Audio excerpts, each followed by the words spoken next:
Hello दोस्तों, मैं हूं अमरदीप सिंह। आप सभी का स्वागत करता हूं अपने यूट्यूब चैनल सीजीपीएससी नॉलेज में। दोस्तों, जैसे कि हमारा जिले वाला वीडियो चल रहा था, उसी में हम आज बिलासपुर संभाग के अगले जिले जांजगीर चांपा जिले के बारे में पढ़ेंगे कि जांजगीर चांपा जिले का इतिहास क्या रहा है, उसका नामकरण कैसे हुआ, वहां क्या घूमने की जगहें हैं। ये सब पार्ट हम आज के वीडियो में कवर करेंगे। अगर आपको वीडियो अच्छा लगे तो वीडियो को जरूर लाइक कीजिए।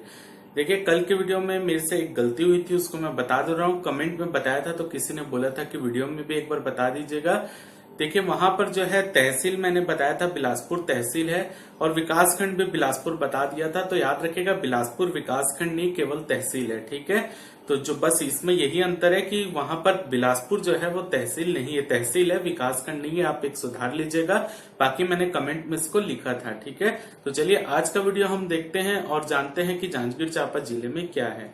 देखिए, जांजगीर चांपा जिला जो था, इसका मातृ जिला जो है वो है बिलासपुर। बिलासपुर से अलग होकर 1998 में 1998 में जो है जांजगीर चांपा जिले को बनाया गया। यहाँ पर जो है मुख्य रूप से अगर हम देखें जांजगीर चांपा जिले का क्षेत्रफल देखें तो जांजगीर चांपा जिले का क्षेत्रफल है 4467, यानी 4467 वर्ग किलोमीटर के लगभग जो है जांजगीर चांपा जिले का क्षेत्रफल है। जांजगीर चांपा जिले का इतिहास ऐसा है कि जांजगीर चांपा जिले को जो है जाजल देव प्रथम, जो कि रतनपुर के कलचुरी शासक थे, उनके द्वारा यहाँ पर बसाया गया था। और उनके नाम पर ही इस शहर का नाम जो था जाजल शहर या जाजलपुर भी कहा जाता था इसे। और धीरे धीरे वो उनका नाम वो चेंज होता गया और आखिर में उसको जांजगीर नाम से जाना जाता है अभी। तो याद रखिएगा, जांजगीर शहर की स्थापना जो है जाजल देव, जो कि कलचुरी शासक थे, उनके द्वारा की गई थी। ठीक है, अगर हम देखें कि जांजगीर चांपा की सीमा कितने जिलों से लगती है, कितने राज्यों से लगती है, तो देखें जांजगीर चांपा की जो सीमा है उसके उत्तर में कोरबा जिला है, इसके पूर्व में जो है रायगढ़ जिला है, दक्षिण में जो है यहाँ पे बलौदाबाजार जिला है, और पश्चिम में जो है बिलासपुर जिला है। यानी टोटल 4 जिलों से जांजगीर चांपा की सीमा लगती है और किसी राज्य से जांजगीर चांपा की सीमा नहीं लगती।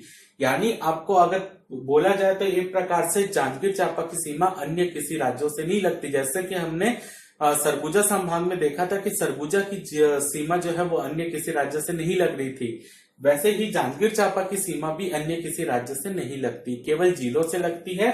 जिसके यहाँ पर बलौदाबाजार यहाँ से लेके यहाँ तक, रायगढ़ जो है यहाँ से लेके आपका पूरा जो है रायगढ़ जो है यहाँ से लेके आपका फैला हुआ है यहाँ तक, यहाँ से लेके यहाँ तक कोरबा जिला, और यहाँ से लेके यहाँ तक पूरा बिलासपुर जिला है। ठीक है, तो याद रखेगा, इसकी जांजगीर चांपा की सीमा अन्य किसी राज्य से नहीं लगती, केवल 4 जिलों से लगती है। ठीक है, अगर हम बात करें यहाँ पर तहसील की, तो जांजगीर चांपा जिले में तहसील देखते हैं। सबसे पहली तहसील है बलौदा। ठीक है, याद रखिएगा, बलौदा नाम की तहसील जांजगीर चांपा जिले में है। बलौदा बाजार एक अलग जिला है, वहां पर अलग पड़ेंगे। तो आपको गुमराह करने के लिए या उसमें आपको कंफ्यूजन लाने के लिए दे सकता है कि बलौदा तहसील किस जिले में आती है। ठीक है, तो बलौदा तहसील जांजगीर चांपा जिले में है। इसके अलावा जांजगीर नाम की एक तहसील है, बमहनीडीह नाम की एक तहसील है। कहीं कहीं बमहनीडीह की जगह गवर्नमेंट के साइड में कहीं कहीं चापा लिख के भी दिया है, तो हम नॉर्मल बमहनीडीह के नाम से जानते हैं, तो हम बमहनीडीह के नाम से ही पढ़ेंगे। तो जांजगीर एक तहसील है, एक बमहनीडीह तहसील है, एक शक्ति तहसील है। इसके अलावा अकलतरा, जैजैपुर, मालखरौदा, पामगढ़, नवागढ़ और डभरा। ठीक है, तो याद रखिएगा 10 तहसील हैं, बलौदा, जांजगीर, शक्ति, बमहनीडीह, अकलतरा, जैजैपुर, मालखरौदा, पामगढ़, नवागढ़ और डभरा। 10 तहसील है। और जांजगीर चांपा जिले में 9 विकास खंड आते हैं। जो जांजगीर है, जांजगीर तहसील है लेकिन विकास खंड नहीं, आपको याद रखना है। जांजगीर तहसील है, विकास खंड नहीं। जैसे मैंने अभी बताया बिलासपुर भी तहसील थी, विकास खंड नहीं, तो यहाँ पर जांजगीर भी तहसील है लेकिन विकास खंड नहीं है। तो टोटल याद रखिएगा, जांजगीर चांपा जिले में आपको 10 तहसील है और 9 विकास खंड है। सबसे ज्यादा तहसील वाला जिला भी जांजगीर चांपा ही है।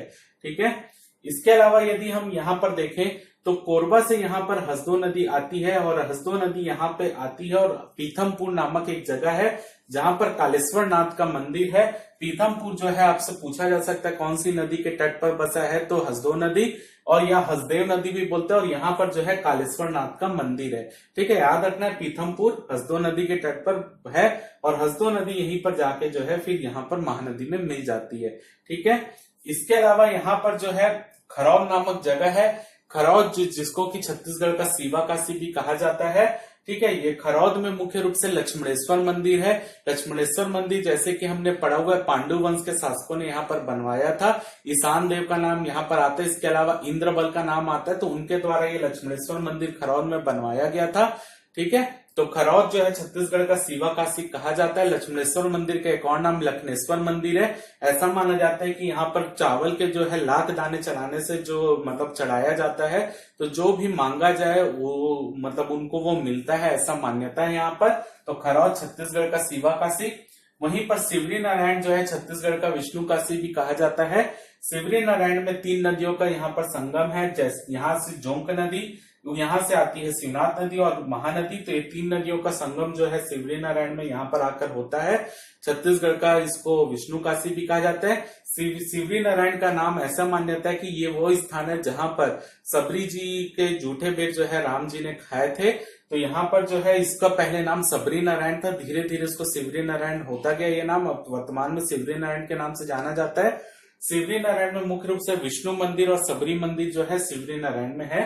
ठीक है, तो याद रखिएगा छत्तीसगढ़ का विष्णु काशी सिवरी नारायण और छत्तीसगढ़ का सीवा काशी खरौद को कहा जाता है। ठीक है, यहीं पर जो है डभरा तहसील में जो है चंद्रपुर नामक एक जगह है। चंद्रपुर जो कि चंद्रहासिनी मंदिर के नाम से यहाँ पर फेमस है। ठीक है, चंद्रपुर में भी 3 नदियों का संगम होता है। यहाँ से लात नदी ऊपर से आती हुई, सरगुजा से आती हुई, रायगढ़ से होते हुए मांड नदी, ठीक है, और महानदी, ये 3 नदियों का संगम जो है वो चंद्रपुर में होता है जहाँ चंद्रहासिनी मंदिर है। ठीक है, और इसके अलावा डभरा तहसील जो है, डभरा तहसील यहाँ पर डभरा जो है यहाँ रामनवमी में मेला लगता है जो काफी फेमस है। याद रखिएगा डभरा भी जांजगीर चांपा में आता है। यहाँ पर जो है अड़भार नामक एक जगह है जिसको कि अष्टद्वार भी कहते हैं। यह ऐसा माना जाता है कि अड़भार जाने के लिए 8 रास्ते हैं वहां पर, इसलिए यहाँ पर इसको अष्टद्वार के नाम से भी जाना जाता है। और यहाँ पर अष्टभुजी माता का मंदिर भी है। ठीक है, तो अड़भार जो फेमस है अष्टभुजी माता का मंदिर, हमने कलचुरी शासन में भी पढ़ा था, कहीं ताम्रपत्र भी हमको अड़भार में मिले थे। इसके अलावा यहाँ पर रेनखोल नामक जगह है जो कि रामायण काल से संबंधित है। रेनखोल में जो है रावण की गुफा है, याद रखिएगा, ऐसा मान्यता है वहां पर एक गुफा, उसको रावण की गुफा के नाम से भी जाना जाता है, रेनखोल। ठीक है, और यहीं पर जो है दमऊ दहरा ऋषभ तीर्थ जो कि महाभारत काल से संबंधित है। गुंजी नामक एक गांव है, गुंजी जो है वहां पर जो है गुंजी का शिलालेख आपने पढ़ा भी होगा, लोचन प्रसाद पांडे की रचना है। तो दमऊ दहरा या ऋषभ तीर्थ जो है, ऋषभ जी की मूर्ति भी मिली यहाँ पर। ऋषभ तीर्थ या दमऊ दहरा ये महाभारत काल से भी संबंधित है और रेनखोल रामायण काल से संबंधित है। तो ये एक ही क्षेत्र है, एक रेनखोल की पहाड़ी भी है वहीं पर ये सब क्षेत्र है। ठीक है, तो याद रखिएगा ये रेनखोल। ठीक है, वैसे ही जो है शक्ति जो है, अगर आप छत्तीसगढ़ की रियासतें पढ़े होंगे तो सबसे छोटी रियासत जो छत्तीसगढ़ की थी वो शक्ति ही थी। ठीक है, तो ये पूरा हो गया हमारा बेसिक चीजें जितनी भी है।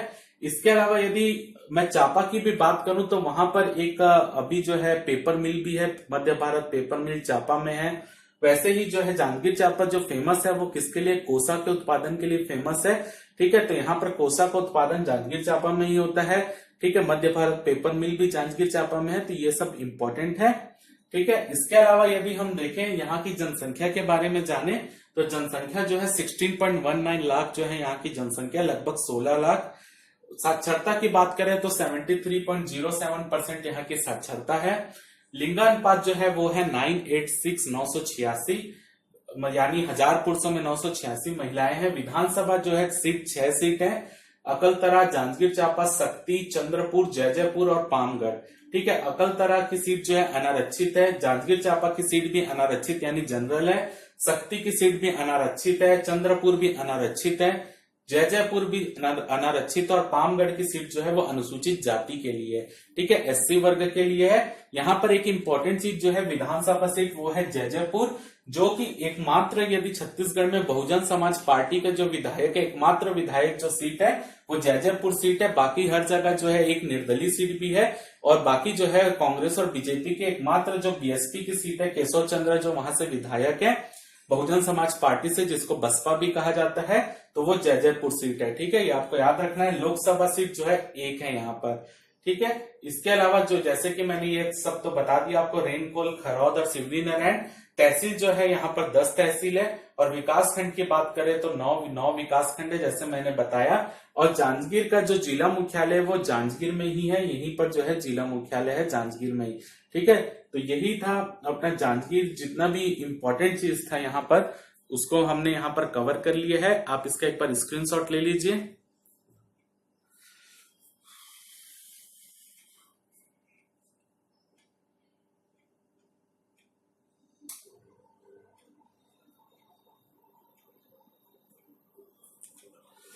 तो उम्मीद करता हूं कि जो भी चीज मैंने यहाँ पर बताई होगी आपको समझ आई होगी। अगर आपको वीडियो अच्छा लगा होगा तो वीडियो को जरूर लाइक कीजिए, चैनल को सब्सक्राइब कीजिए, ज्यादा से ज्यादा शेयर कीजिए। फिलहाल के इस वीडियो में सिर्फ इतना ही।